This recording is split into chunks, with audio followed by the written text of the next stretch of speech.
So today, we're gonna talk about custom homes.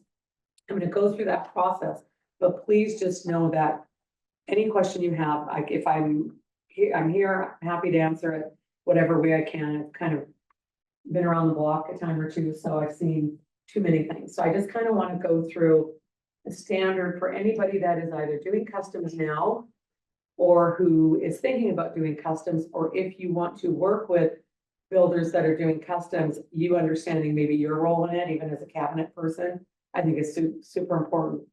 Also because I also am a MERM with the National Association of Home Builders. So that basically means I'm a expert with them to help builders and developers determine what are they doing right and wrong. So what I used to do was I used to travel the country and go to failed developments.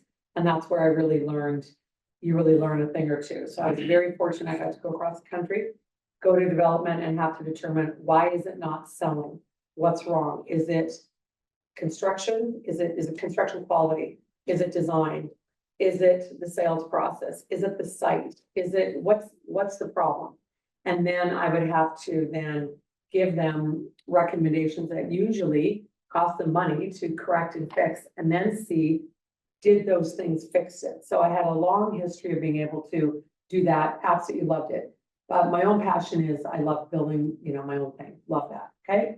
So custom homes, the biggest reason that any custom project, whether it's a remodel or new brand new construction, goes off the rails is because of failed expectations. Most clients that come to you, they have a vision. And by the way, oftentimes their vision may not be the same as their spouses or their partners. They think it is. And one of them usually is the leader or the speaker for the group. And what ends up happening is somebody gets disappointed, okay? There is the world of reality and the world of expectations. And if you're not able to set really honest expectations with people and let them understand that some things just have to be a no. And I'll give you a great example. I'm building a home right now and in my development, up at Muirfield, up at Simiamu, and that development right now is the highest selling price per square foot in Whatcom County. I've set the bar really high. It's not even the greatest site. The piece of land was average. It's not awesome. So I needed to do something with it to make it really spectacular. One of the buyers there is very against the energy code because of the business he's in. So he's saying to me, well, I want to do things, but I don't want to do it this way because I'm really anti what they're trying to make us do. If you cannot say no to people, and if you're afraid of people walking away at the word no, you should not be doing customs, because the greatest gift you can give a client is the ability to say no, but in a good way. And a lot of times a client will come to me with something and I already know it's not going to work. I've been down that road, but you can't just say to somebody, I don't think it's going to work. What I like to do is I tend to do visual images for them or renderings for them to show them, let me show you what you're thinking of. And then I have a couple of other ideas. If I am able to show them what's in their mind versus the reality, even something as simple as paint can ruin a job. So you have to be able to say no. You have to be able to follow a plan and help the client follow your plan, right? Because building is a very systematic thing that happens. There is always, this step will happen before that step. And if you're not able to help a client understand that before you can get to this step, really important decisions need to be made. Also, some people are not able to look at a plan and visualize what it's going to look like built. In fact, most people cannot. You have to be able to get somebody in that space. And there's a lot of great technology and tools to help people do that. For example, cabinetry. I render cabinetry right down to, everything. Cabinetry, hardware, the under-counter lighting. Here's what it costs when you do the cabinetry this way. Here's what it costs when we add the lighting. Here's what it costs when we upgrade the toe kicks. Here's what it costs when we upgrade the molding. Here's what it looks like when we do that. If you just deliver a cabinet package and expect the typical cabinet software, which does really crappy renderings, you know what they're like, right? That's not enough for the average person today, because the average person is used to going on to Pinterest, HGTV and House, and they have a vision of what they want, and they come and bring it to you, and they don't realize that there's 16 things in that image that is making those cabinets look amazing. They don't realize that, right? So you have to help them through that. You also cannot allow the homeowner to run the show. But in order to do that, that means that you must be able to earn their trust early on and let them know that the things that you're doing for them and showing them in the process you have is in their best benefit. And many people do not understand that. So education up front is super important. And I really believe that what you do before you do anything, before you spend a dime, before you even look at a plan, it's that meeting. There are some people that I meet with that I know already, these two are never going to be able to build a custom house together. They can't even walk through a completed finished house without, they disagree on everything. There's no, and when you try to talk to them, there are some people that should not be building, period, okay? Also, you must have a standard operating procedure. So for example, when I'm building something, people are visual. If you don't help them see what you're doing, they're going to live on your site. Do you know what it's like when you have a site full of your trades and your subs, and you've got homeowners that think they own the place? And in some cases, they kind of do, because they own the land, right? So even if I'm doing a custom and somebody owns the land, there's very specific procedures that have to be followed. You can go on the house from this time during this time. Also, do you have an insurance policy? Does the homeowner have an insurance policy to cover if they're cruising around on site? And I sure as heck don't want that going on my insurance policy. Also, you must have a what if plan so that the client truly understands what if this occurs, what is going to be what's our backup? Always have a backup. And I use technology to set very realistic expectations. I use it for communication and contact. If I'm working on a new home build, that at the end of the day, at the end of the week, there is a portal that my client can go to. They go to that portal and they can see everything that's occurred. Anything new that's occurred will say new this week, anything that is upcoming. So a lot of it is project management at the next level, which really helps to keep everything organized. And with the new products that are out there today, I'm telling you, you cannot believe how affordable it is. There are some great products out there. Membership, you'll pay, $49 per month to be able to use this software. You might have to pay $199 a year, but that allows you to have, it allows streaming communication, which means that I can be on the site. I can be on the site and I can be, okay, something's up with the cabinets, okay? So I go on site and let's say there's a dent on this beautiful custom walnut cabinetry, and I happen to be standing there with the homeowner. Excellent, I take a photo. That photo gets automatically uploaded into the site. Notification goes out to anybody that I've allowed into that project. So it could be my site foreman, it could be the cabinet guy, it's the homeowners, it's everybody, right? And it basically at that point says, we have a quality control issue. And quality control is if somebody is damaging a walnut, beautiful, and I mean real walnut cabinetry on site, then who's been on site? So we're able to then go back and see who may be responsible. So technology actually, the new technology that's out there today can save everybody so much time and money. The challenge is very few builders, developers, trades, subs, cabinet makers, who's got the time to learn all this, okay? Today, every year when I go to the builder show, I will tell you that there's new products and I test them out. And I'm going to show you a product today. I think they've done a very good job, okay? You must have a standard operating procedure for any custom, and you need to have it in writing, and it needs to be in a binder, right? Even if I do a development, and let's imagine all the homes are going to be spec homes, there still is a standard operating procedure for that. Also, there is a lot of drama, and I mean a lot of drama, when you are building, and the drama usually comes from, I'll give you classic drama. You're working with a husband and wife, and they absolutely, this happened to me recently on a custom build. Husband and wife, we've picked everything out. Everything, it's been done, ready to go. And what happens is the wife decides to go and show her best friend that, by the way, just built a house last year. Now she comes back and says, oh, I want to do her cabinets. I want to do her front door. I want to change my windows. Windows are in. Okay. So instead of me having to be the bad guy, I very simply, oh, you'd like to change the windows? Not a problem. $72,000. Would you like to write a check?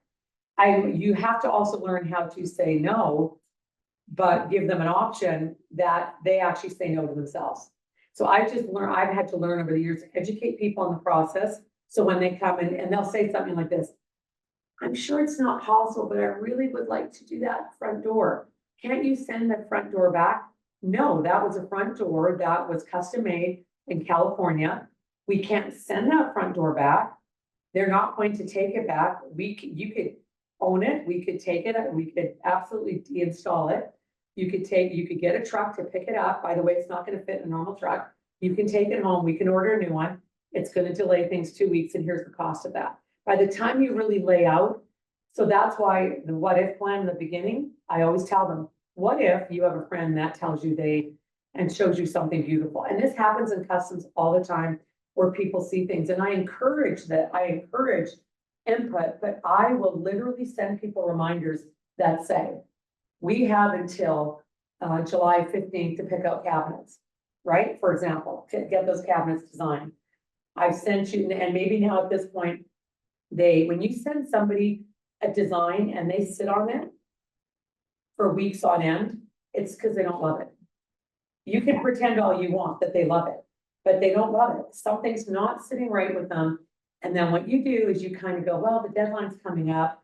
I don't do that. Any kind of silence is usually not golden. And what I will do is I will call them up and I'll say, you know, a couple of weeks ago, I sent out the kitchen, the cabinet design plan. And yet there's not been a lot of feedback.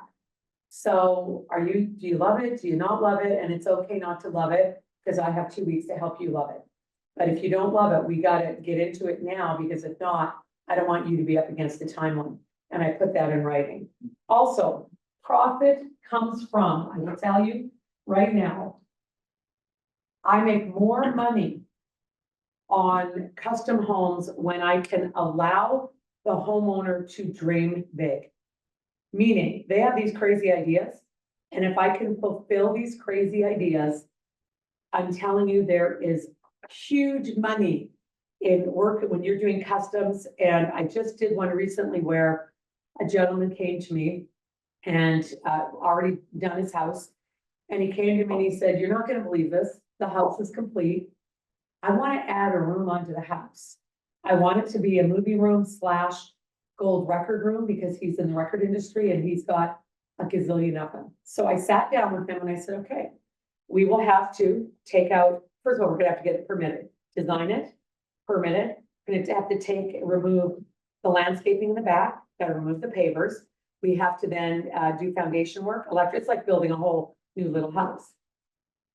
I said to him, here it is. And I said, well, let me first design, I'll design it for you. And yes, he's going to pay that design fee. Let's start with just seeing if you like what it looks like. Here's a design fee. Let's get started. I designed it, showed it to him. And it was probably the most expensive one-room remodel addition I've ever done. It was $189,000 because of where it was, because of what he wanted in it, because of all the details. And I sat down and I said, it's $189,000. I can do it. But I'll tell you right now, that's a huge expense. But a lot of this expense is having to tear out stuff we've already done and redo it. And I got to make the siding match, and we have to get, you know, it has to be re-engineered. And there was a lot of stuff that went with this. What do you think he does? How soon we go out? The renderings really help. So let's do it. I'm like, okay, cut me a check. For things like that, you got to cut a check. you're not gonna get in the middle of that mess. And that has happened over and over and over and over again. Now, if I didn't do the renderings, if I just said, here's the plan, and I actually couldn't show them what the finished product was gonna look like, literally down to I rendered his records on the wall. Where was the TV gonna be? Where were the chairs? Like, what was it? Everything was rendered for him. Crazy. But you have to, I always encourage the money discussion to talk about money. Because by the way, people will tell you, people lie about money all the time. It's the biggest lie that I've seen in custom homes. And here's the lie. They either lie and they don't have enough money, or they lie and say they don't have money and they've got lots of money. Biggest problem I see is when it comes to money. So to take away that, part of that initial discussion is we're talking about money. Everything goes in writing and we don't ballpark. I don't ballpark. This I see happening all the time in the field. Well, it's around this price or around that price. I don't ballpark. And obviously visual, right? Standard operating, anything that's capped is an agreement. My scope of work agreement alone is this big. If I'm doing a scope of work, it's massive, right? Because the detail. And the reason that that's so important is because if your scope of work is not that detailed and you have an unhappy client, they're going to take you to court. And I guarantee you, based on most builders' agreements that I see today, you're not going to win because the scope of work is too thin, okay? I don't do any scope of work without complete renderings. You're going to see exactly what everything is going to look like. To your question. Yeah, did you create your own agreement? How did you end up with this? My own agreement, so that's a great question. So first of all, I have 3 different attorneys that I've always used for agreements. Don't just use a real estate attorney.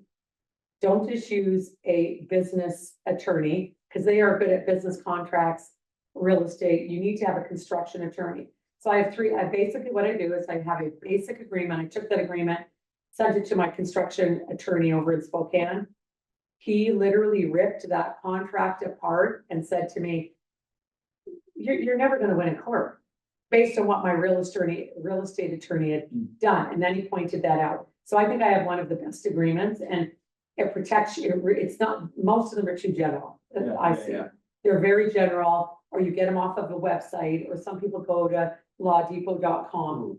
Don't do it. Agreements are super important because construction law is it's a whole law in itself. Construction law is incredibly detailed. Yes. Do you know if any of the construction industries nationwide have a starting place? I know like in the landlord, there's a Washington State Landlords Association that we took our rental agreement to start with and then modified it from there. So let me tell you, the National Association of Home Builders used to. Unfortunately, they stopped. They took that one away probably 6-7 years ago. However, you know people in the industry that can assist you. Okay, I will personally assist you and I will show you, here's what I use and why I use it.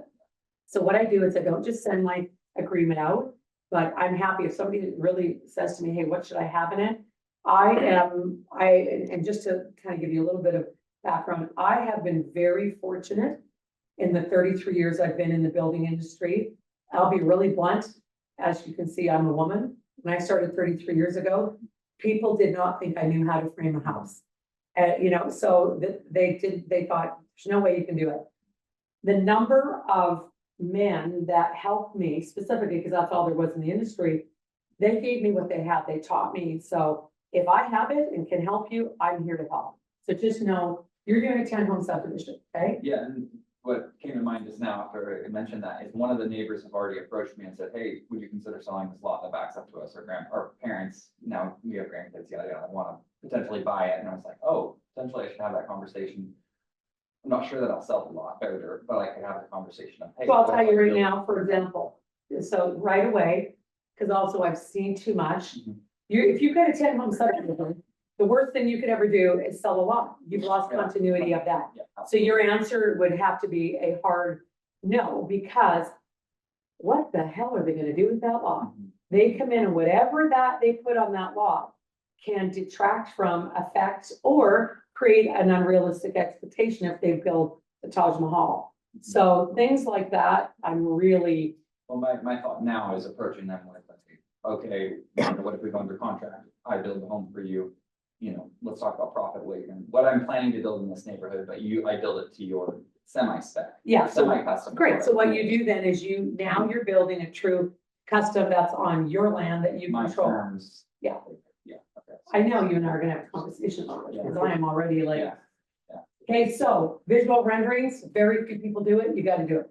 You have to do it. If you cannot do it, you need to figure out how to do it. Yes. Real quick, I had a rendering needed for these infill. I have 3 infill toolkits lots and we have to do renderings for them. Yeah. And I went to the local guy and said, oh, I'm 3 months out and, $1,000 for these renderings. I went on fiverr.com Yes. and I got one in 48 hours for $80. There you go. Yes. So know that it's not just, Yes. somebody over in India did it and. Yeah, and They you were can, really you easy. can get it bid. Now, the only thing you have to be very careful about is, here's my Fiverr tip Yeah, for you. please. They will say to you on Fiverr, everybody's an architect. They say, I'm an Indian, I'm an architect, okay? And that's what they'll say. I am a real estate architect. That's what I went to school for. So before you hire them, I'll say, send me your credentials. They Yeah. should have it right away. Because, for example, so India, Russia, Croatia's got some great rendering companies. Or I'll tell you some of the best renderers, the ones that are doing I'm talking high def. We're at another level rendering. Some of the best guys are in Germany. The best company in the world, I believe, is a company in Germany, but he's 3 months out and he's expensive. So I'll do that on the big jobs. And this was just exterior. Yeah. landscape. Got it. Yeah. So for something like that, doesn't have to be architectural down to the millimeter, you're great, okay? The other thing is, custom build agreement. Custom build agreement has financial costs and financial ramifications of deadlines not met throughout it. Payment agreement and payment agreement deadlines. What happens if, and this is a kiss of death on a custom, is all of a sudden, let's imagine that they are doing this under a new construction loan and they go to pull a draw and their bank then has to, through the title companies now, by the way, this is a new thing, that they have to send out inspectors to go and do inspections. And they say, well, yeah, it doesn't look quite the way we envisioned. You got to go back to, and that just happened on something I'm involved with, where a title company was holding up a draw for a custom client I have right now. And I said, based on what? What is the title company? What's the basis? So I had to call the title company and say, well, what's the holdup? So we eventually got through it, but there's a lot of construction financing hoops right now, especially because interest rates are higher. You need to have a build time calendar. And it's one that needs to be realistic and one that you can, I understand that permitting, everything starts from the date of permitting. And we understand that, but you should know how long it takes you to build a house.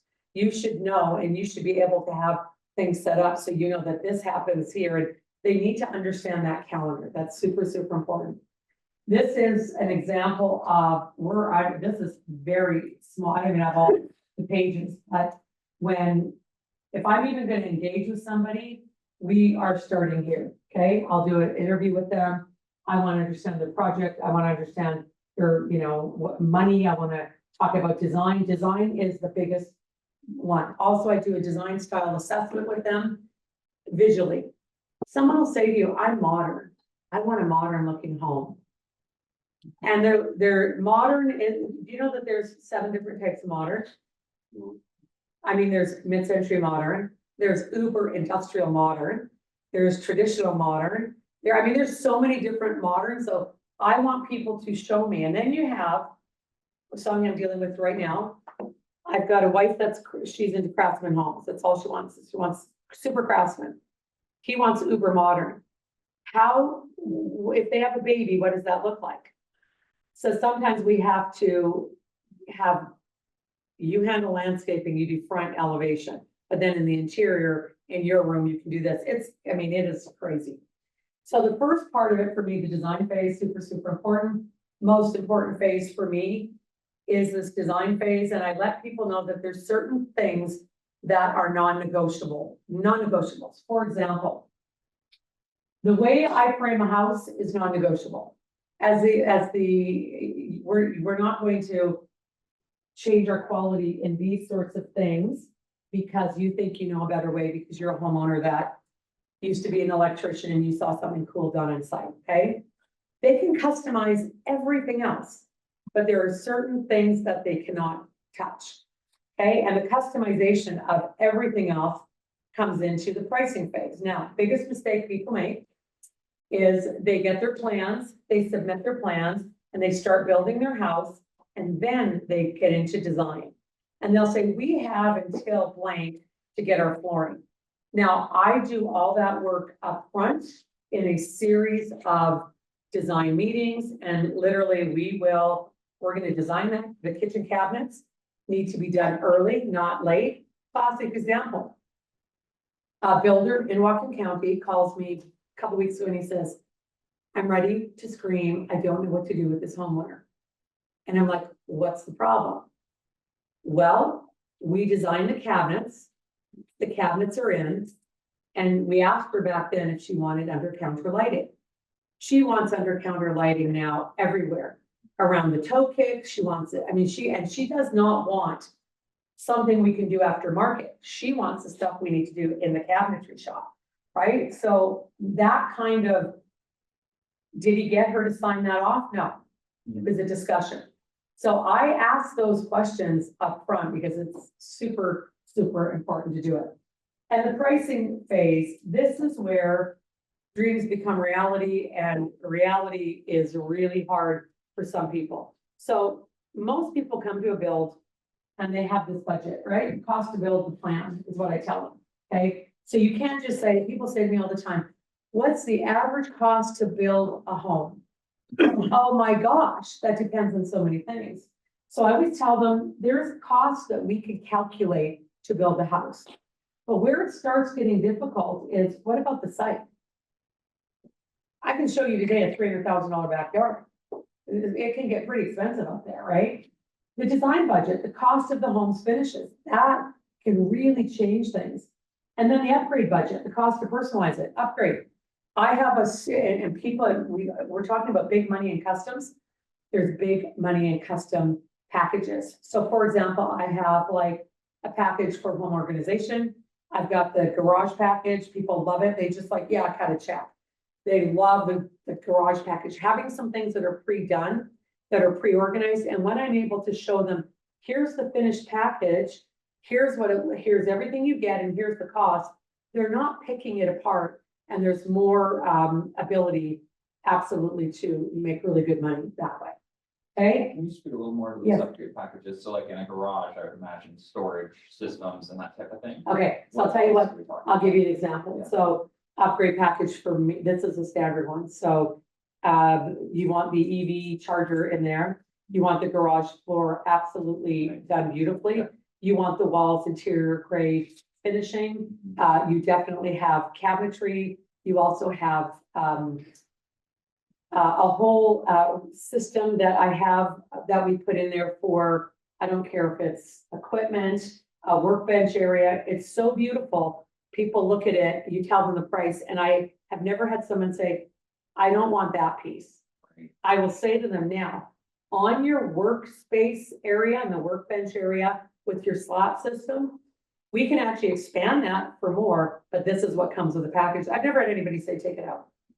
Are you rendering that or showing them past projects? No, I render, everything is rendered, and then I will have photographs of one that's actually been done. And it's beautiful, like the one, and also for them to be able to have, and I'm not talking about garage floors that you just go in Home Depot and sprinkle stuff. I'm talking about the guys that come in and do it professionally, that do a beautiful job, right? So you need to let people know that there are 4 parts to this. And this is important because I will say to them, I control this. The build is going to be done quality, and then that's in the scope of work. But okay, let's talk about the site. Now, also for the site, I'm not a landscape architect. I have a landscape architect that can work with any of my, with my team, and also for my own developments. I have a landscape architect that actually will do that, will render it beautiful, okay? And this design, this right here, that design budget, I have clients that will go down to, they'll go online to tilebar.com, okay? Tile bar or tile club. They will order all these samples.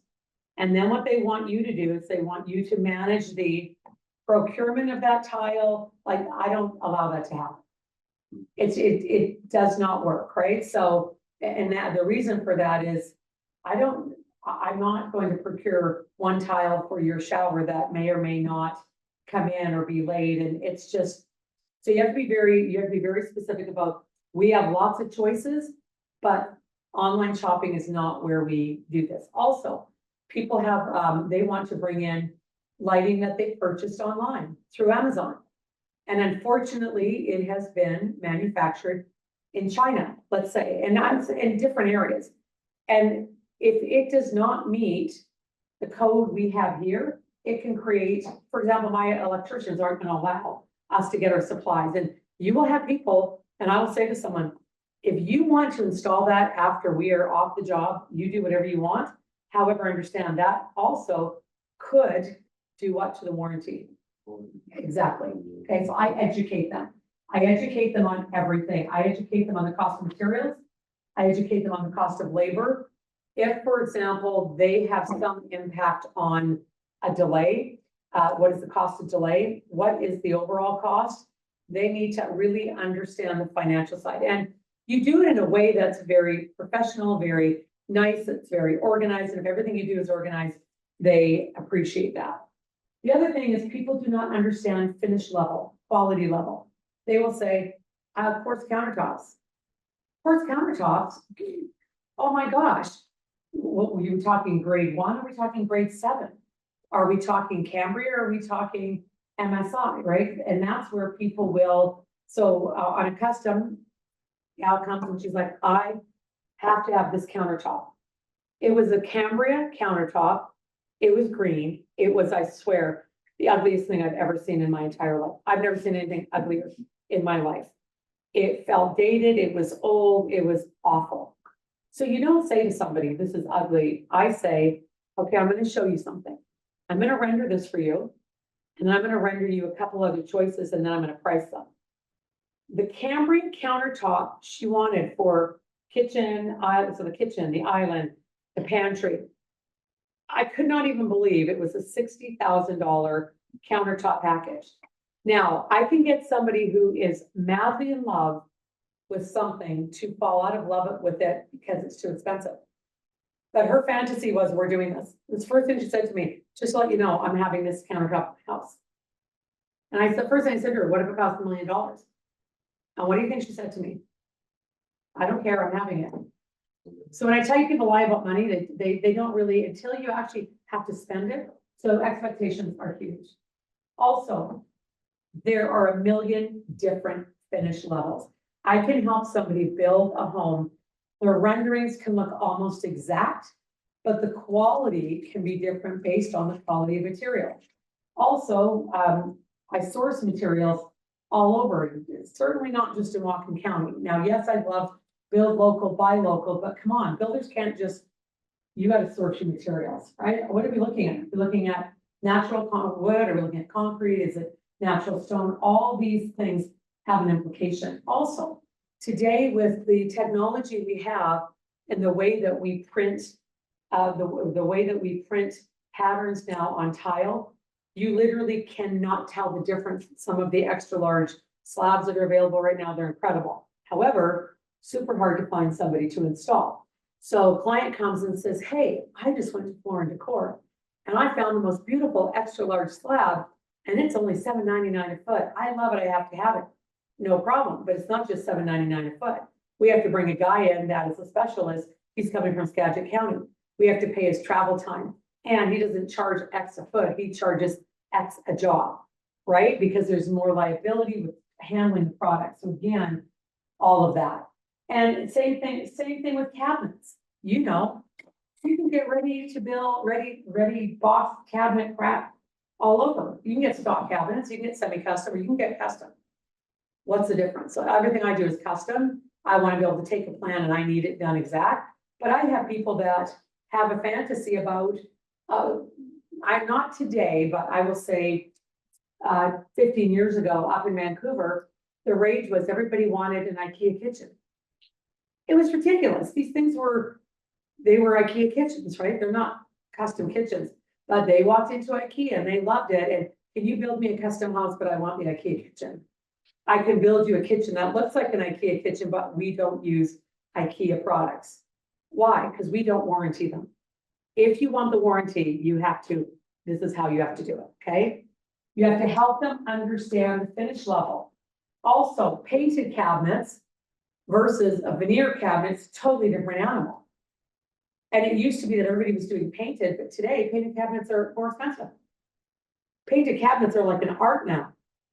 So people don't even understand the quality, right? So also, there is so much technology out there. Not everyone can envision things, right? So projected floor plan technology is new technology out there where you can, it's like virtual reality.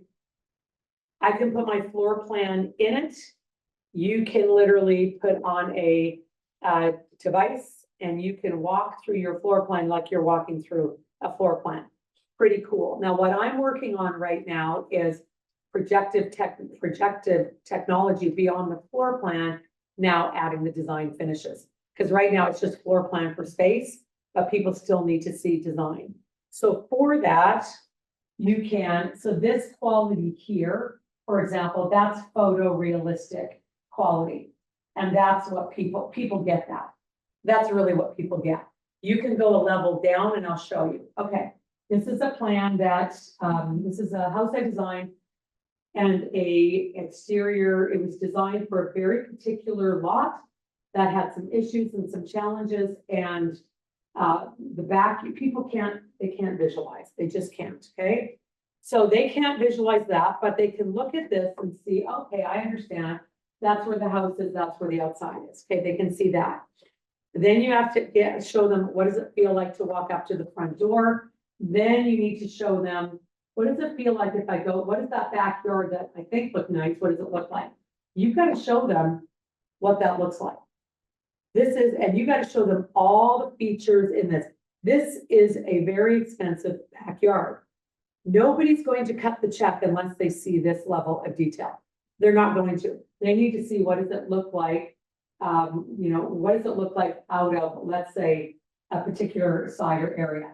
They need to know, oh, there's a hot tub and a water feature. What does that look like? What's the seating? They need to see the blade of grass. They need to see the plants that match the landscaping plan. Now, they also need to see how lighting affects this. This backyard without lighting is nothing. They need to understand what does it look like at night. So I like to render daytime and nighttime. Okay, then I show them what does it cost for this, okay? If they were to do the entire backyard as is, it would, package A is $241,000. Sounds like a lot of money, there's a hell of a lot of work in there. It's not a lot of money, but they get everything that they saw. But then they're like, well, no, I don't, 240, you can tell. Then I like to show them what package B is. Package B is we're getting rid of the water side of the yard, and that's going to take it down $70,000, okay? Okay, now we're going to take out, they don't need the outdoor kitchen bar seating. They're going to put their own table there. They don't need that, but they still want the pergola. They still want the, the fridge and the cooking and all of that. Okay, now they're down to 147. People need to actually see what things cost. So when you give them choices, it's way easier. Now, a lot of people on customs love to do you on a cost plus basis. And that is a whole other discussion. That's an 8-hour class that we don't unfortunately have time for. Yes. Couple questions. Can you elaborate on how cost plus differs from this? And two, Yes. Are you assuming the risk when you price something? Yes. With somebody like this, like any Yes. cost overruns you're eating? So first of all, Yeah. I eat any cost overruns. It's my problem. The client is paid, let's say $147,000. You can't surprise them with anything. Now, they could come and say, hey, this was priced using a grade 5 quartz for the outside. I fell in love with a grade 7. At that point, I will say to them, grade 5 in my bid, that calculated, $7,000. You would like a $9,000 stone, no problem, but they're going to pay an upgrade fee, a change fee, because it takes time. I gotta call my guys, it's all time, so we can do it, but there's changes, okay, and I'm gonna be talking about that as well. But you have to assume that responsibility. Now, the reason I don't love cost plus on any option and upgrade packages is because the amount of babysitting that these people are gonna want to do on those types of things. Now, in many customs are just done on a cost plus, and no problem. And then- That's like costing plus 20% or something. Or whatever So your, I'm- whatever your number is, that's right, okay? Whatever that number is, but, and in many cases, that actually can be beneficial. For example, if I've got a couple and I know they're gonna wanna add a lot of stuff, I'm okay with doing a cost plus agreement. But when I'm doing like a whole entire backyard package for them or design, I then will say, I'm gonna get my landscape architect to work with you. We're gonna design it, there's design fee. And then if I'm doing cost plus, we're gonna bid it out, and then you're gonna play the cost of that. You can do cost plus, but in a lot of my packages, here's what the package costs. Okay, yes, and then yes. Yeah, how do you avoid the itemized pick menu, essentially, that some people will want to get into once they realize that they can see it if they ask the right question? Yeah, so for example, I will say to them, on this backyard package, let me tell you, the amount of detail involved in this, I would not ever do this on a cost plus, I'm not doing it. It's too much labor cost, or I'd have to make the plus number too high. So if you're comfortable with detail, the biggest detail that you're not accounting for is your labor. People do not understand the labor costs it takes to manage somebody who is managing a budget. It is incredible. So in a package like this, I've drawn it. Now I can go back to the drawing for a second, and I can say, now tell me what you don't want. And then I go back and I redo the package just like that, but I don't do it. On a package like this, I'm not gonna do that. It's too, on the exterior like this, I won't, it's too much work. But people do it all the time. They get themselves into a huge problem.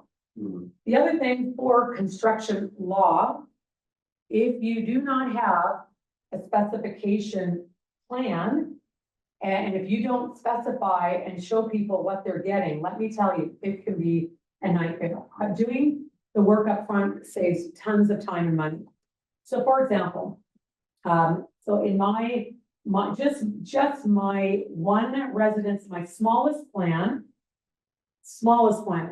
And so I have in my development, I've got homes from 2,000 square feet to 3,600 square feet. 2,000 is the smallest plan.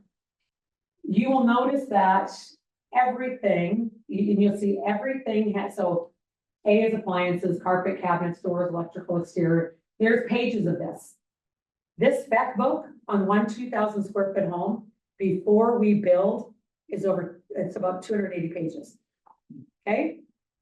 Why do I do that? Because there's not, when you can get now, first of all, when you're building a house, you already have a lot of the specs, but you don't put them anywhere. You just assume that it's okay. Well, I'm building a house. I'll give them the billing. They'll see what we're doing. I want to see everything. The spec book, let's say we're working on it and they say, it's a little too early. In many cases, it's a little too early before we actually pull the inspection. We know, for example, you better know before you start building, you have to know before you start building, what is the design in the bathrooms? Because you got to know the plumber needs that. Are we doing linear drains? Are we doing center drains? Are we doing curbless? What are we doing? You have to know that. Everything is decided on up front. So what I do is I sit down with the elements I know that are important. And we do this, people can only handle enough. This is a series of appointments where we're making decisions. Okay, let me explain the difference in drainage between linear, I'll go through it. And I'll say, here also, there's a cost difference here. You have to understand, and I will explain that to them. And then I will know whether or not what kind of drainage system. So this book alone is hundreds of pages, right down to the garage door opener. Are we doing the standard ugly ceiling ones? Are we going to do the side mount ones? What are we doing? I mean, we're talking pages and pages down to faucets, and everything is put in the spec book for them. Now, the beauty is, what I love about this is this all then can be online in your one online system. I'm gonna show you a site that's doing it right now that I love. Every spec is in there. If there's a spec change, that spec change, I don't have to email the plumber. I don't have to email my site foreman. I don't have to email the client. Let's say I'm at a client meeting and the client says, okay, and let's say we're at the plumbers and we decide to change a faucet for some reason. Change the faucet. So what we do is the new spec gets put in, it gets updated, notifications in real time go out to everybody, and everybody has to respond. Homeowner has approvals that they have to tick. If those approvals don't come in, there's notifications. I get notified. So I'm buzzed like a mosquito, buzz, buzz, buzz every day. You got to contact this person about that. And there's software out there, you guys, that will save you tons of time and effort and labor. And why more companies are using it, don't use it, I don't know. I don't know. Now, I want to talk a little bit about, well, the permitting phase. I'm sure you guys deal with this a lot. It can be maybe a little bit less on larger projects because that seems to be more streamlined. Let me tell you, on customs right now, even specs right now, depending on where you build, and depending on what's going on within that area's jurisdiction, you cannot guarantee when you're getting that permit. So the permitting phases, I could spend hours talking about that. I have had permits in since January the 15th, 2 months before the energy code deadline. What's the date today? 25th. Okay. I was away in Greece traveling in May on a vacation. I get a notification from the planning department that says, hi, we have to reject all these plans because you need to be part of a planned unit development, a PUD, that has a stormwater plan in order to be doing this.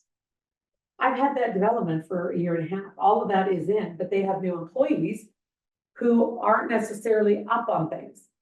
So then I'm like, so then they say, okay, now I'll put it back in the system. I don't know how long that's been sitting there. Every day, me and this poor planner, he's for over the last 2 weeks, I'm waiting for Public Works to sign off on it. Again, I'm now a mosquito to him, bugging him every day. Then the next thing is, well, now I'm waiting for the utilities department to estimate the utilities. So permitting can be really difficult. And that's the part where the homeowner is. So what I love about the permitting phase is the permitting phase allows us to make some of the choices we need to make to get that specifications book up there. Also, I want to talk a little bit about agreements. In all agreements, you must have these clauses. A building permit issue date clause, which clearly states that my timeline starts once I have a permit to build. Closing clause. You can have things that can hold up closing, and you have to be very specific in there for what they are. For example, in California right now, one of the biggest holdups right now in California is all these builders and developers that have built homes that have elevators in them. They cannot get the state approved sign off right now. So those sign offs are now 6 months behind. Unfortunately, there's also a thing where they can't get, well, in Vegas, they've changed it. In California, they haven't. In California, you could not get final occupancy until you had that. Same thing in Vegas. Vegas just had this problem where they were 8 months behind. So now the building permit office has said, okay, we can do that. However, under one condition, the elevator has to be locked off because it's usable, but it's not state certified. So they have to if they lock it off, they can actually get final. So there's so many things like that, right? Also, you need to have an inspection clause. I'm quite happy. I would much rather you get this thing inspected before it closes and I can get things listed, no problem. Because you're gonna have clients that want to inspect and they want to bring in an actual home inspector to do it. I don't have a problem with that. A big one here is insurance clause. Insurance right now is unbelievable. This just happened on one of my homes. So build a home, lady's about to move in, okay? And we're ready to close. However, we need to have the insurance. We gotta have that insurance binder. Whoever the heck was working at the insurance company says, well, we we can't insure this home because it had no furniture in it. Right? It had no furniture in it. It's a new home. It's not supposed to have furniture in it. But the reality is, you get that kind of craziness 2 days, 3 days before insurance. My insurance clause is very simple. You must have your insurance in place 30 days prior. You can get it bid out 30 days prior, no problem. Also, the delay clause. I've had it where people have been delayed, where they're like, oh, wait a minute, we're in Amsterdam. We've been talking about the closing. I know, but my kids were over here. We decided to go over for a couple weeks. We'll be back in a couple weeks. Okay, no problem. The house is gonna sit there. But depending on how you're doing it, because a lot of people are taking these custom contracts and they're not looking at the cost of delay and what is the cost to you. And also, this is a great one, the cash closing, but let's get financing at the last minute clause. This happens all the time in customs. I see this all the time, where they figure they have enough money, but then what they do is they get you to add a lot of options and upgrades. Or they've got a house that they thought for sure would sell in a day, and it's taking a week to sell, but they signed the document that it's all cash, and they even, some of them are doing a construction loan, some of them are just doing cash. Depending on how you do it, a lot of builders are doing customs where they're actually getting the loan, they're building it, they're building that into the cost. Well, if there's a delay there, you need to have that. So that's super important. So on those type of agreements, are you just adding a percentage base per day? Yes, Like, $1 million house, 10% per day. yeah. So my insurance gal, the insurance delay, cost her 2 weeks. And then she also had to pay me a 2-week delay. That wasn't our delay. She had to pay that. She knew about that up front, and we were both fighting the battle with insurance, right? And manage expectations. And manage the expectations.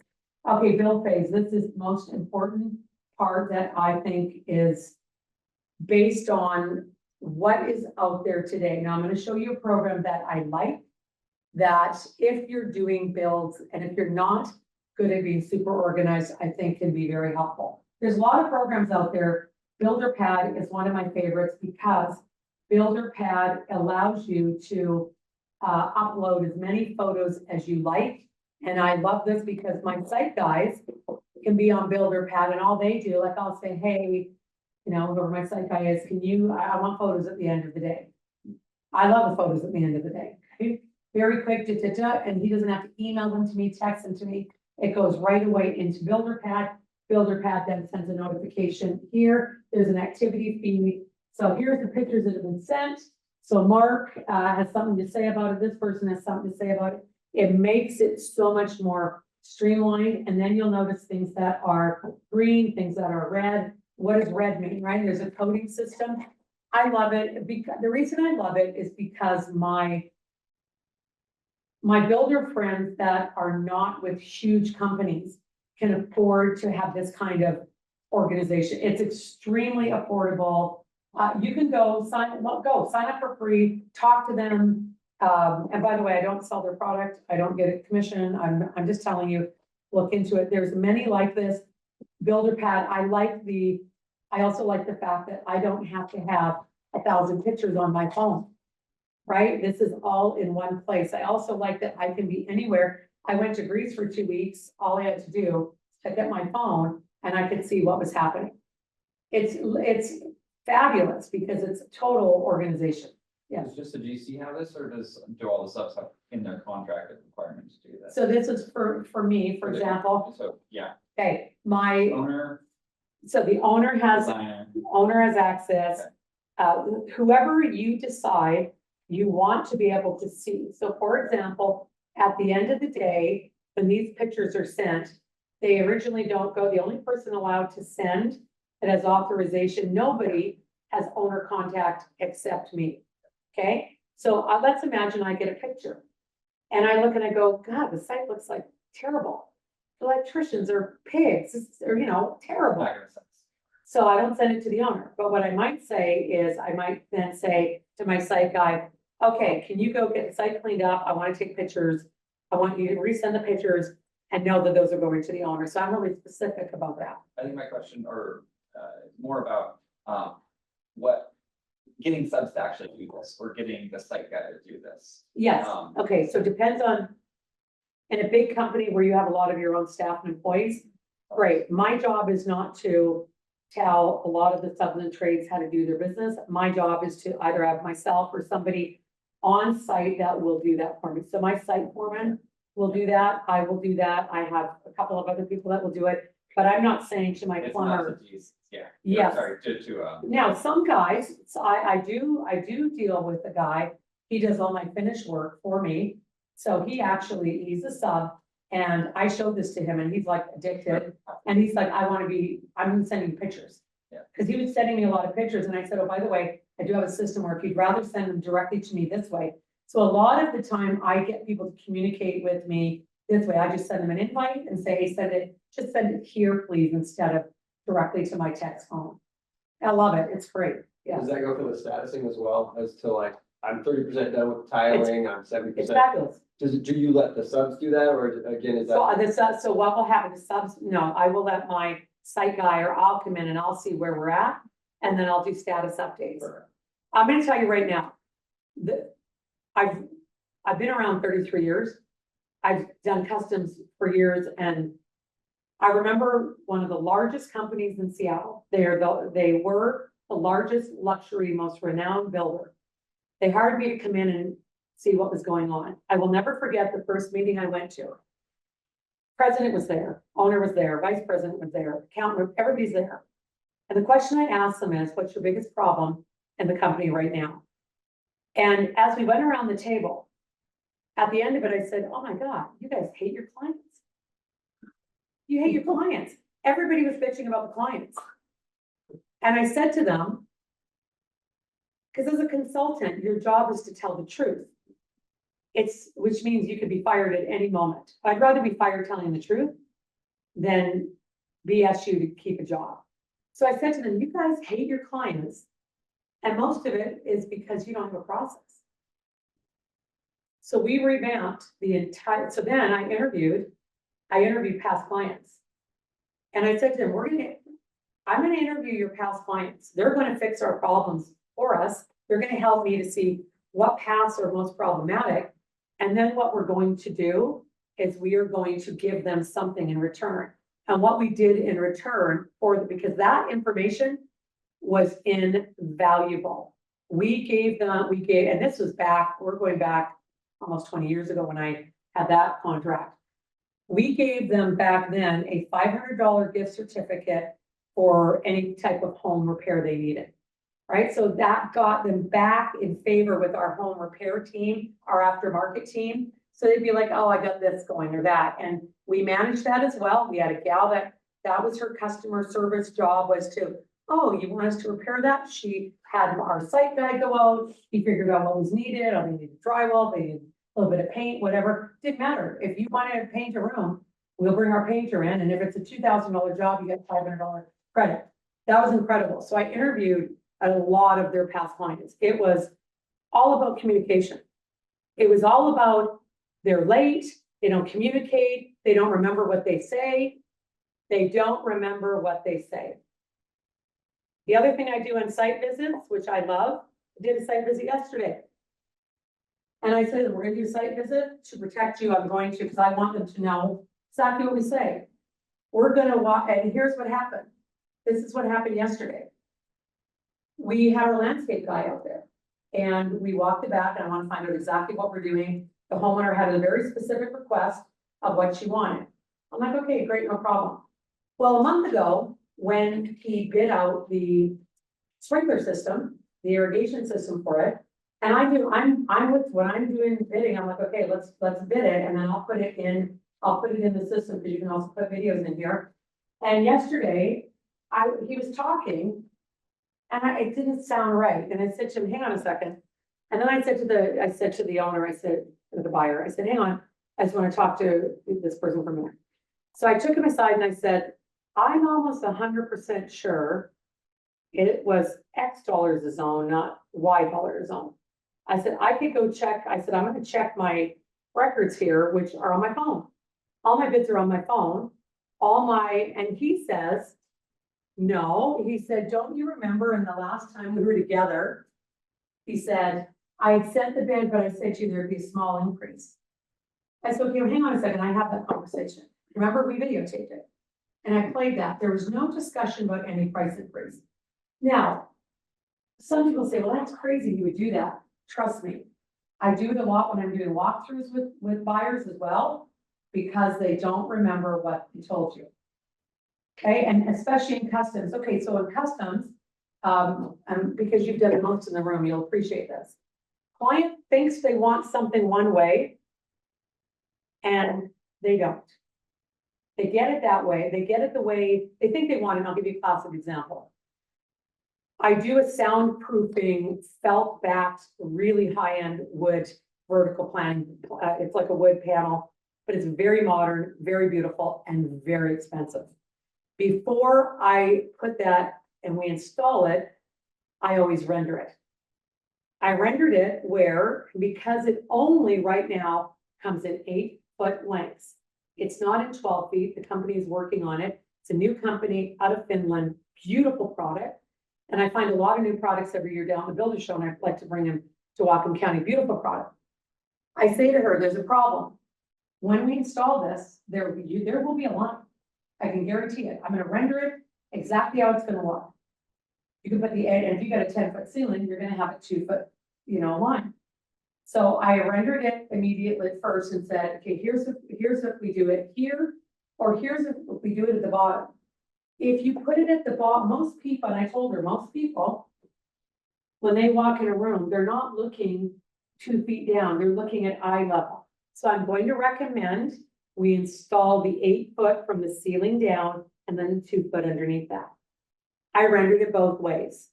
Okay. She says, no, I don't want it that way. If I have to walk, I don't look at eye level.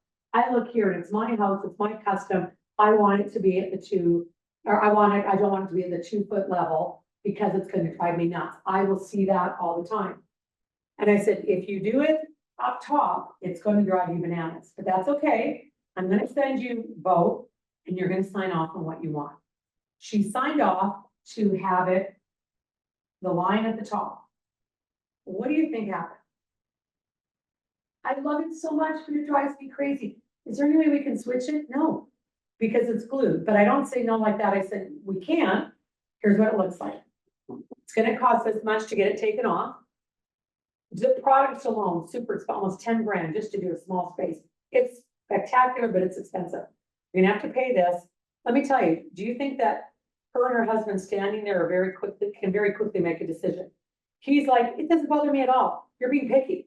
And then I have that person doing half my work, okay? Now, some people that don't, I think this is a great tool. Some people do stuff they'll just do it in Trello. You can do Trello's free. Trello's great, okay? Or however you like to organize things. Okay, walkthrough and warranty. Super, super, super important. There needs to be a detailed plan for how this build project is going to be finalized. And you also, biggest mistake people make is they don't have a system for getting the warranty start date signed off on. Right? So when you finish a house, what is that official date where your warranty starts? Okay, so there cannot be any confusion about that, because warranties have deadlines. Warranties have deadlines.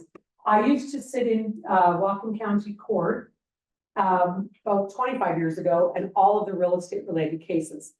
That was one of the things I did because I was a managing broker of a large brokerage, and I would sit in those to hear what the cases were. And I'm going to tell you, when it comes to new construction law cases, if it's not specific, because the judge will say, well, when did the warranty start? Well, the warranty started on closing. Okay, did the client know that? No, the client is then arguing that no, because the house wasn't finished at closing. We closed, but he still had a lot of work to be finished, and it was 3 months he was still finishing stuff. So does the warranty start then or here? So under construction law, it's very, very specific. Also, when you do a walkthrough, stop just walking through with a pen and your little notes. Don't do that. Document in writing everything found at the walkthrough and document it with a photo. Everything is photographed. Provide a list of all the items, so you have to have that list. And then what you do is, because you may not have a calendar, you're not gonna know at that moment when this can be done. Maybe something on the siding, I just had this for the siding channel, the guy that did the siding, the channel is crooked in one spot. So he's gotta correct the channel piece. I don't know if that's gonna be done tomorrow or in a week. I know it's gonna be top priority. So what I do is I take a photo of every issue. I then will say to them, okay, I'm going to send you back a walkthrough report. Please call it a walkthrough report. The walkthrough report is a walkthrough showing absolutely everything. And then what I do is I'll provide them a photo of it. I will state what I see that is visually wrong with it or what, and so here's the photo of it. What is this and what's wrong? Correction needed. I will lay out what the correction is. And then I will sit down with my team and I will say, okay, when are these items going to get done? And I will tell them, we need to have a calendar date. I will then say, this is our anticipated date with the disclosure that says, this may take longer in the event we have to wait for a supply or a part or something. So it's dependent on that, but your goal is to get that, all things, God willing, that part comes in, okay? I always provide a calendar and then I get them to sign off on it. Very important that everybody signs off on the walkthrough report. Very few, and I mean very few people do a walkthrough report. They do a punch list. A punch list is that list that they go through and this needs to be fixed, this needs to be fixed, this needs to be fixed. And 6 months later, I'm telling you right now, people forget. People forget. They don't forget. If I were to say to any one of you, hey, go to that house, do a walkthrough, and come back with a list of what's right or wrong, you're not going to get it. If I give you a walkthrough report, and you actually have to go and address those issues. And part of your walkthrough report is you are going through and making sure that things actually work. It's different, right? Super important. Also, you have to really understand and make very, very clear to your clients what the warranty covers and does not cover. My warranty document, I explain to them, covers as much, or my warranty document clearly shows what it covers and also shows what it doesn't cover. So I have a client about a year ago call me up and they're like, hey, there's something wrong with the grass on the left side of the house. Okay, this is months after they've moved in. For client care purposes, okay, first of all, grass is not a warranty item. So I explained to them, listen, Margaret, grass is not a warranty item, but I'd like to come and see what could be on for you to help you out.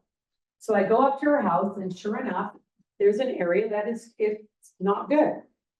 Well, she had decided at the time not to install a sprinkler system. They didn't want irrigation at that time. After market, they had some guy come in and put in a really crappy irrigation system.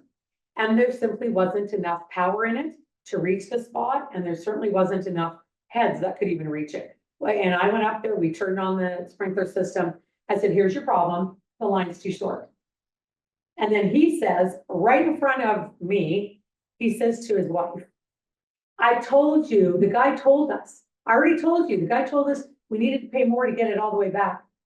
Problem solved. However, that's good client care because clients will talk about you.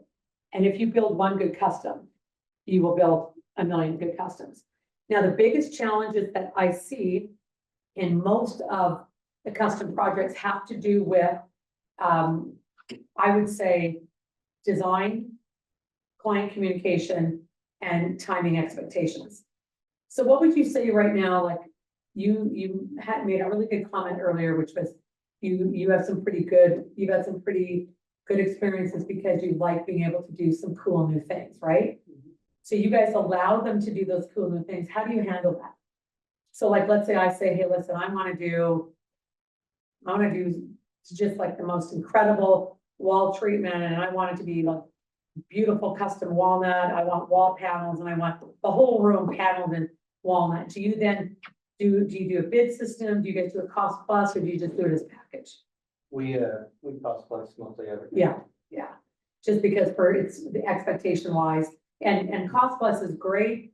On some of the packages, I don't do cost plus, but on something like that, I absolutely think that's good. Mhm. And then what else do you think are your biggest challenges with customs? Ooh, that's a loaded question, I think, it all depends on, the clients and their expectations is a big thing, but, so far we've had a really good success, and I think what you pointed out earlier is Pearson has always got most of their jobs from doing this for this client, Yeah. them talking, and then repeat clients. That's right. Yes. So, And the other thing that I do is when the house is finished, I get it professionally photographed. And I put it in a beautiful book for them in a binder. And let me tell you something. They have it everywhere. I got a call a couple weeks ago. The lady says, "Hi, my name's Dorothy. You don't know me. I know all about you." That's not a call I'm comfortable getting. Because I don't even know who is this person. I said, "Well, Dorothy, that's great. How do you know me?" And she says, "I know somebody you built a house for." And now, that could be a number of people. And she said, "I have your book. I know there could be a lot of books." And I said, "Well, tell me who you know." She told me, and she said, "I want you to build a custom house for my husband and I." And classic thing she says, "I don't care what it costs, but I want you to do the exact same, I want you to do it the exact same way you did it for this other person, because she's built 17 homes." Do you know that I did not know she's built 17 homes? This lady that bought the house from me, that I built. In our discussions, she failed to tell me. I said to her, "Have you ever built a custom home before?" What did she say? No, she built 17 of them. Because she did not want me to know that. Because so I went back to her and I said, "Listen, I got a call from Dorothy and you're a little expert." And now we bonded over that, and it's great, but getting calls like that, just like what you're talking about, that is the best way to come, because you already have that trust thing. However, I will tell you that you can't be afraid to turn people away, but you turn them away by educating them, right? So for example, maybe it is a timeline thing. And they say, "Well, I gotta build this house. I want it super custom. It's gonna be whatever. But listen, we gotta get going because I want this done by, before it gets cold." Not realistic, right? Or what they think it costs to do something costs a lot more. A lot of times you can reverse engineer it, and somebody might say, "Hey, I gotta pay the cap," but it goes beyond their budget, right? There's a lot of other great product out there and great finishes without it having to be that. And I think expectations for people is the biggest. The other thing is, we as builders and developers I don't think we do a good enough job of showcasing the work we do. And even if you don't want it to be a public, because a lot of builders do not want it to be a public website because they don't want other builders taking their ideas. I hear that all the time from builders. "I'm not doing a website. No, I do some really nice work. I don't know. It's my little secret, best kept secret." Do a website that is only accessible for your clients. That is huge. That is a really good way. If you've got work you do not want to be seen, then get a website that nobody's gonna find. Create a web page off of your website that's private. Have an admin area. So it's really, really important with customs. I think customs are a way to really expand your business. And I will tell you, if you have a happy client, the problem you will have is they will want you for everything. So a client comes, buys a house of mine, his daughter buys a house of mine, and then calls me, a week and a half ago. "Hey, I'm buying 20 acres. You need to come and see this property. I want you to write it up. I want you to handle it," right? Because I do contracts and legal stuff too. So anyways, then he buys the property, okay? Literally, he's like, "Okay, hi, I want you to design this. I want you to design me a house. You know what I like. Here's what it is. Design it, build it. Doesn't care what the cost is. This is This man's already worked with me. He knows my processes. And I say to him, slow down. You know, I don't work at that warp speed. So I'm gonna come over and talk to you and your wife. And I want to hear what her vision is for this new piece of property, not just your vision. And I will design a house for him and build it, just like that, because happy clients, I don't have to go through the interview process. But taking that time to also, don't just build the house and it's over. That's the biggest mistake you can make. Most important thing I do, 30-day mark. So literally after a week, I'm like, you're gonna get in here, and in the first few days, there will be things, I've set them up. There will be things that will feel different to you because you've never used this before. You may be frustrated with, how do I work this with clients? Like, let me know what the issues are in the first 7 days. I am here to help. 30-day mark, is there anything that's not working for you? I actually want to know. I don't want them complaining, yeah, we've been in, after a month, we found this wrong. I get a call from a neighbor that is, or one of the neighbors in a development I'm doing, and she calls me and she says, Denise, I think the neighbor's backyard has got a sinkhole. That's a pretty good statement. And what it was is, we're preparing to do pavers there, okay? The landscaper had leveled things off, and then he had realized he wanted to, the owner had asked him to show her what the size of a bed would look like. So he took his shovel, took some rock out of the middle of this spot and started with rocks. He was showcasing something that she wanted to see. The neighbor thinks there's a sinkhole in the neighbor's yard and is calling me. That gets addressed really fast, but I like those kind of calls. I don't want someone thinking something else. So, you know, customs, you know, kind of in wrapping up, and then we can definitely open up for questions. We've got a couple minutes. And I'm here to answer questions as long as you need. Customs are amazing. I love custom builds. I love that relationship with the client. I love that feeling that you get when they're happy.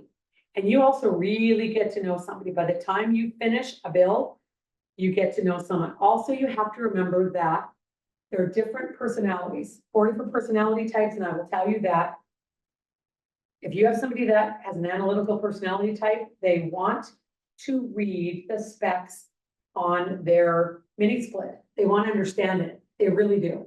So make sure that you have that.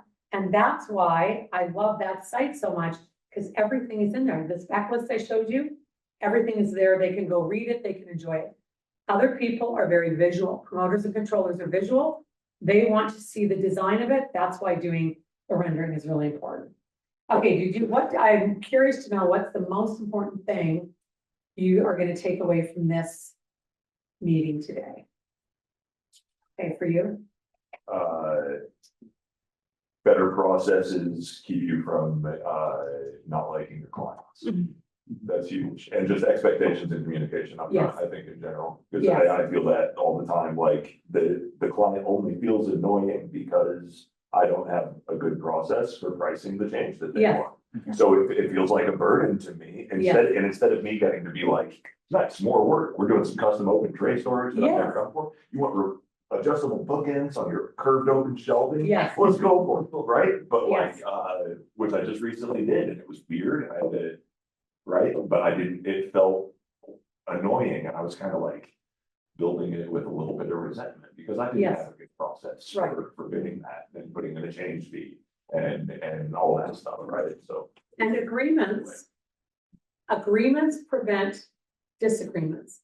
Visual images, they also prevent disagreements because it's there. So my biggest thing I've always said to people is agreements prevent disagreements. Make sure the agreement is understood, well written, and not so legal that it just scares the client. Make it so that they understand it. Okay, what are you going to take away today?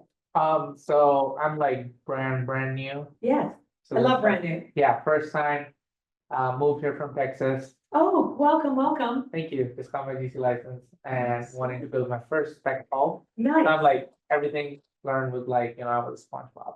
I Yeah. soaked SpongeBob. yeah, I soaked everything in. And SpongeBob, if you give Shauna your card, I will be happy to send these slides to you so you can go back and refresh. If anybody wants it, I'm happy to share. I'm a sharing person. I have a love and passion for builders. I know your pain. I've been there, I've done it, and I actually think that each of us can help each other. So I think we need to be collaborative, not competitive. That's just how I feel. What did you learn from today? The importance of visuals, Yes, yeah. visuals will save you. Absolutely. Okay, we'll go back to you and then end up over here. What did you learn today for you? Well, I'm excited to check out the builder pad program that you showed. And then I was gonna ask you, what do you do your renderings on? Okay, so rendering, so there's a number of different great programs. So I actually prefer myself, it depends on the level of quality and the amount of money that you use. So I use renderers. I have 3 renderers that I'll use. And some of them will do a basic render, which is good enough to get like a quick elevation. But I absolutely love, there's a new program out there and it's, I will get you the name of it. It's one I'm absolutely obsessed with. It literally is, I think they just released it a week and a half ago. Shauna, remind me I'll get you a link to that program. It is the highest quality renderings at, I think, the lowest price. And I have 3 renderer people that I absolutely love. One of them is in Russia, one of them is in Croatia, and one of them is in India. I will tell you right now, for affordable renderings, you're not going to get them in the USA. Now, I don't like, so some people will use Fiverr, some people will use Freelancer. I've had better luck with renderers on Freelancer, but when you go in, you also have to understand that there can be a huge language barrier. If you could also go down a rabbit hole of complete confusion with these renderers that they don't speak your language. So what I do is you can go in and you can ask for, I want rendering people that I actually can pick up the phone and have a phone call with. And some of them, that can be in one of the search fields. I don't just want to talk to some of the guys and gals that won't do that. Also, there is a huge amount of spam, and I mean, fraud on these sites. You have to be very careful. These guys go on these sites, they pose as a renderer, and then what they do is they will load all these beautiful renderings. And then you will go in and you will pay money to get a rendering done. The problem is what they then do is they then take it and they send it out to get it AI rendered. You don't want it AI rendered. So what you have to also make sure is you have to get all of the source files. So you get the source files, you own the source files, they're your copyright, everything stays with you. So the rendering part of it is extremely important. Now, I also deal with a rendering company up in Vancouver because I do bigger development stuff. And that company, they do large developments. That's a big bill. That is huge. I wouldn't start with that as a small builder. I would leave that, but they do. Vancouver's got some of the best renderers in the world, but they are good and you will pay big money. Vancouver and Toronto, really good renderings, but they do they do more of the bigger projects. So they are your project guys for sure. So, okay. So what did you learn today? Yeah, some good reinforcement that Trello is worth the effort. It is. I have clients that won't touch it, but I still go through the process and it works pretty well. So I'm really interested in the builder packs. It looks like it's got a project management side as well, a lot It's more incredible. clearly laid out. So. But there is a learning curve. Mhm. Any program is a learning curve. And the thing that I like is you can't expect your clients. Trello is more to keep you organized. You can't expect your clients to want to build a house with you and learn a new software program.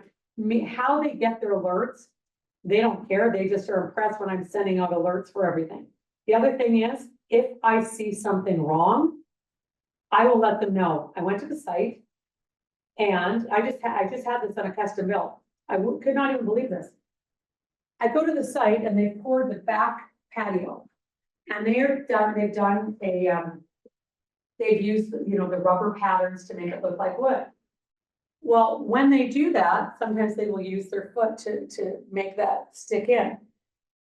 I walk in and I'm like, oh my God, there is an indentation mark. Well, first of all, it's a safety issue because if you're, by the way, and I know you guys know this, but if you've got a dent in a wall, that's one thing. That's not a safety issue. It's a dent in a wall.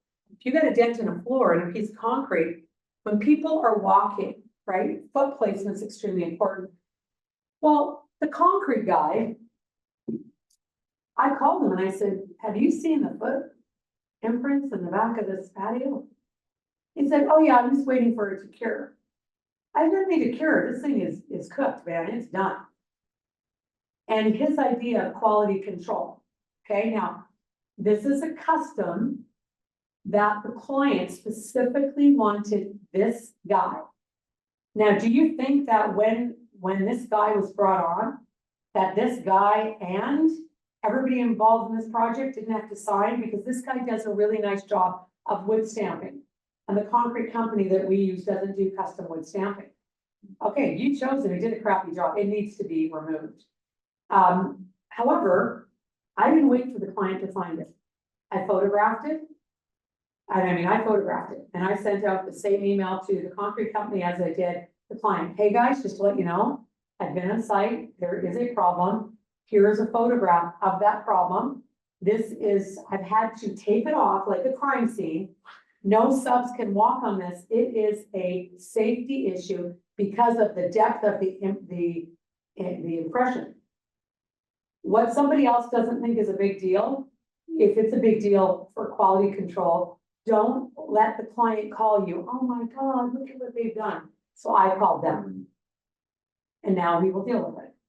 But when you set concrete is not something, what are you gonna do? Pour more concrete on top? It's gonna crack and flake. What is the only answer? It's coming out. And being honest to the client. So the client said, well, I'm such a nice guy. I said, listen, you're gonna sit in your dining room and you're gonna see that impression. You're gonna have somebody come over to visit and they're gonna fall and break their neck. So this is a safety issue. So you stay out of the way. I will deal with this person and we gotta get this, it's gotta go. So you also have to, the other thing too is on all of your job sites, you have to be quality control. If you think anybody else is gonna do it for you, site foreman, no, it's quality control. Friday, I want my photos, because nobody leaves Friday and leaving Coke cans out, thrown on the ground. Right? We don't do that. Like, I'm just saying site safety and maintenance is a whole, that's a 2-day class. Okay, what did you get from today? Well, first off, thank you Denise and Shauna both for being here and also your inspiration that you provided. I appreciate what you do locally for the community. I got inspiration for sure.